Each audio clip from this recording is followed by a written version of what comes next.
משביעים אותו, תהי צדיק ואל תהי רשע. אדם לפני שהוא נולד, אומרים לו שבועה, נותנים לו מטרה של החיים. אנחנו מבקשים ממך אתה נכנס לעולם משוגע. את הנשמה כאילו. כן, את הנשמה, בטח, כן, נכון. את הנשמה, הנשמה של כל יהודי ויהודייה. משביעים אותו, מדבר, זה לא דווקא על גבר, אלא כל, גם איש, גם אישה. משביעים אותו, אומרים לו, המטרה שלך, שאתה יורד לעולם מגושם, עולם גשמי, עולם עם תאוות, עולם עם ניסיונות, עולם עם פיתויים. המטרה שלך זה להיות צדיק ולא להיות רשע. ואפילו כל העולם כולו אומרים לך צדיק אתה שואף להיות צדיק. כולם אומרים לך וואי זה צדיק אתה, צדיק, צדיק, צדיק. אהיה בעיניך כרשע. תסתכל על עצמך אישית, תגיד לה אני איזה צדיק, אני צדיק. פתאום יש לי עוד הרבה מה לעבוד, איזה צדיק, על מה אתם מדברים? אני ליצן הדור, מה אני?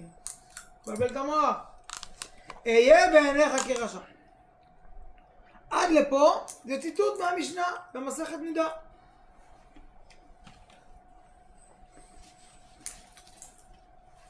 בואו רגע נקרא את המקורות של המשנה. למטה, דרש רבי סמלי.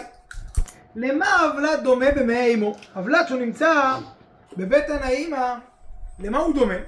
לפנקס שמקופל ומונח. פנקס. התינוק, הרגליים מפה, ראש מפה, הכל מקופל ומקופצ'ץ'. גמישות מטורפת. יוצא, אחרי זה מתחיל להיווצר ולד, להיווצר גוף מציאותי ממש. אבל כשהוא נמצא בפנים הוא מונח, הוא מקופל ומונח. הוא מלמדין אותו כל התורה כולה. וכיוון שבא לאוויר העולם, בא מלאך וסותרו על פיו. נותן לו פה מכה, וזה בעצם המכה שיש לנו פה. נותן לנו מכה על הפה. ומשכחו כל התורה כולה. שנאמר לפתח חטאת רובץ. ואינו יוצא משם עד שמשביעים אותו.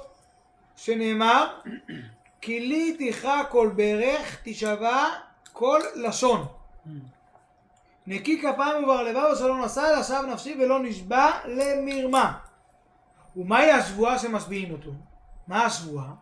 אומרים לו תהי צדיק ואל תהי רשע. זה השבועה. ואפילו כל העולם כולו אומרים לך צדיק אתה, אהיה בעיניך כרשע. וידוע שהקדוש ברוך הוא טהור, ומשרתיו טהורים, ונשמה שנתן בך מהי טהורה היא. אנחנו אומרים את זה גם בבוקר בברכות השחר. אלוקיי, נשמה שנתת בי טהורה היא. היא טהורה. רק מה? כן, אלא מה? אתה בראתה, אתה יצרת, אתה נפרת, ואתה נשמה בקרוב. בתחנת הדירה, יצירה, עשייה. אם אתה משמרה בטהרה, מוטב. ואם לאו, הרי ננוטלה ממך. אז יש לך נשמה שהיא טהורה. אנחנו מצווים לשמור על הנשמה שלנו, שהיא תהיה כמה שיותר טהורה וקדושה. ואם אתה משמר אותה בגופך, מעולה. ואם לא, הרי ננוטלה ממך. אז זה מלשון שבועה. יש עוד ביור נוסף, מלשון סובה. משביעין אותו. כלומר, אנחנו זנים אותו כדי שהוא יוכל להיות צדיק.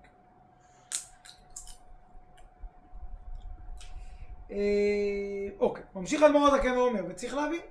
אז זה, מה שלמדנו פה, זה משנה במסכת נידה. אבל, אומר אדמו"ר הזקן, וצריך להבין, דאתנן, הרי נאמר במשנה, במסכת אבות פרק ב', עוד משנה של מסכת אבות, ואל תהי רשע בפני עצמך. יהודי צריך לעבוד את השם. איך הוא צריך לעבוד את השם? חלק מהסיסטם שלו זה לא להיות רשע בפני עצמך. קם בבוקר, אל תגיד אני רשע. תגיד לא, קמתי בבוקר, אני הולך שחרית, כל הכבוד לי, אני צדיק. כל הכבוד. נתתי תרומה אתמול, וואלה, כל הכבוד. נתתי תרומה לצדקה לגמילות חסדים מסוימת.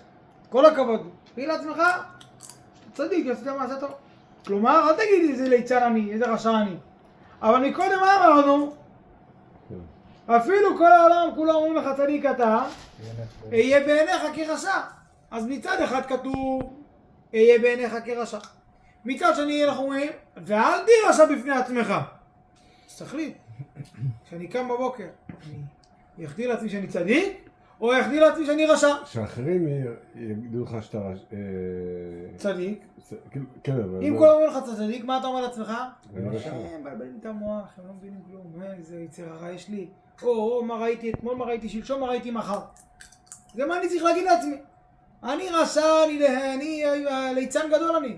איזה צדיק, הם חיים בסרט, כמו שאומרים. אתה אומר את זה להם, לא לעצמך. לא, לעצמך, אני לא אומר להם. להם אני אגיד, תודה רבה, יישר כוח, בשורות טובות. סליחה. אהיה בעיניך כרשע. בעיניך, לא בעינם. אוקיי. הם ימשיכו להגיד לך צדיק, יחיו את הסרט שלהם. אתה הולך עם זה לבית, אתה יכול פתאום להיות מנופח בגאווה. וואלה, אני צדיק. מה עשיתי? בניתי קניון, וואי. מה עשיתי? לא, תוריד את עצמך, אתה ליצן גדול, אתה רשע. קצת שני, משנה אומרת במסכת אבות, ואל תהיה רשע לפני עצמך. זה סתירה. זה בעצם שאלה שאנחנו בעצם צריכים להבין, כי יש פה סתירה ממקום למקום. אומר אדמו"ר הזקן, וגם אם יהיה בעיניו כרשע, ירא לבבו ויעצב, ולא יוכל לעבוד את השם בשמחה ובטוב לבב. אומר אדמו"ר הזקן, יפה, יש לנו פסוק בספר דברים, כתוב שמגיעים לבן אדם כל מיני צרות למיניהו. למה זה מגיע לו? מגיע אדם ושואל את עצמו, למה זה קורה לי? למה? מה עשיתי? מה גנבתי? מה לקחתי? לא עשיתי כלום, למה?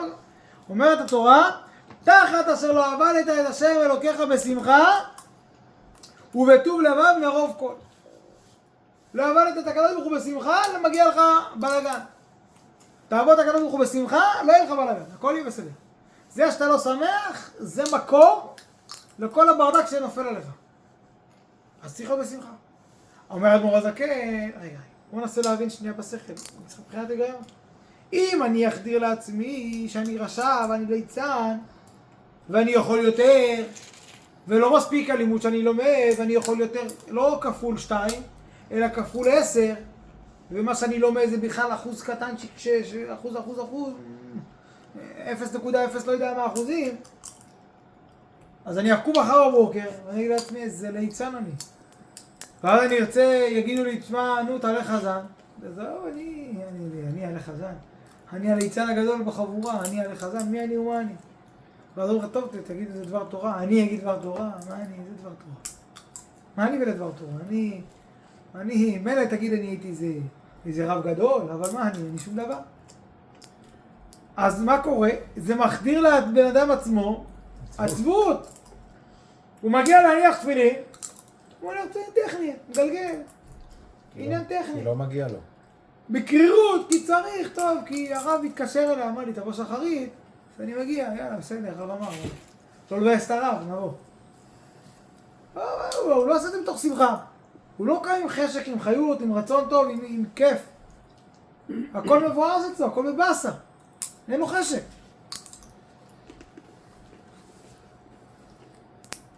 אז אם הוא יהיה בעיניו כרשע, אז ירא לבבו, יעצב, לא יוכל לעבוד את השם בשמחה ובטוב לבב.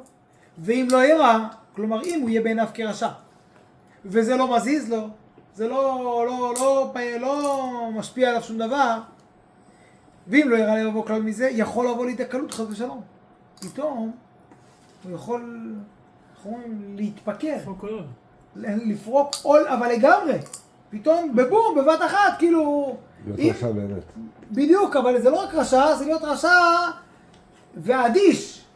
יש להיות רשע, ואומר, תשמע, כואב לי בלב, אני בא לי עם תאוות. שאחד כדי כך שהוא כל כך אדיש, שהוא לא מרגיש שהוא עושה משהו רע. הוא מזלזל בכל. אלה שביום כיפור אומרים לך מה חטאתי, זה רצום. הזמינו לך משטרה. ביום כיפור. נראה שאני חטאתי. שום דבר, יכול לבוא לידי קלות. אני דף לבן. אז מה הנקודה?